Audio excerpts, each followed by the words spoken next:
Sa atong ebanghelyo karon, ang tao nga nag-antos pag-ayo tungod kay nasakit man siya sulod sa 3-8 na katuig.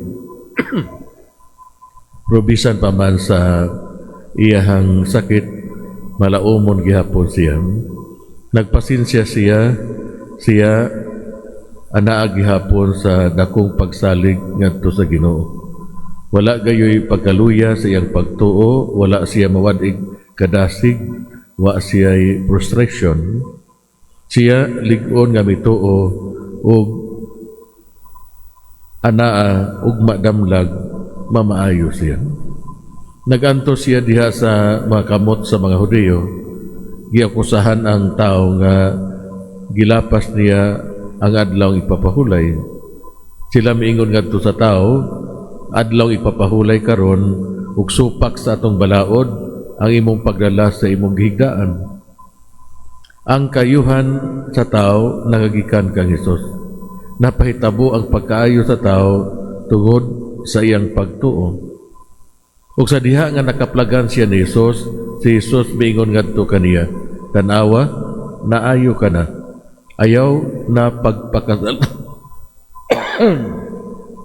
Ayaw na pagpakasala, aron dili ka mahiagom sa labi pang mangilad nga mahitabo.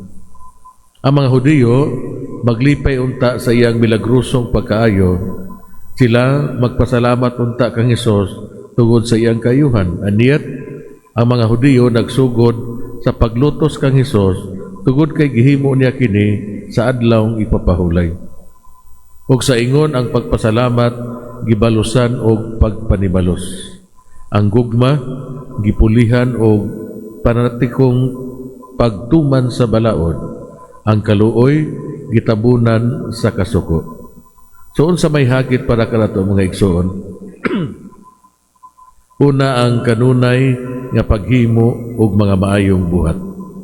Ikaduha, kinahanglan andam kita sa pagtabang og pag-ayo ug dili nato dugayon. Ikatulo, dili nato tugutan ang kahigayunan nga mulabay diha sa paghimo og maayo.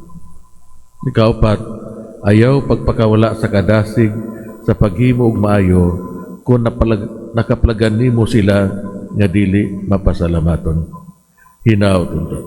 May palihog pa sa kataliban og pagampo.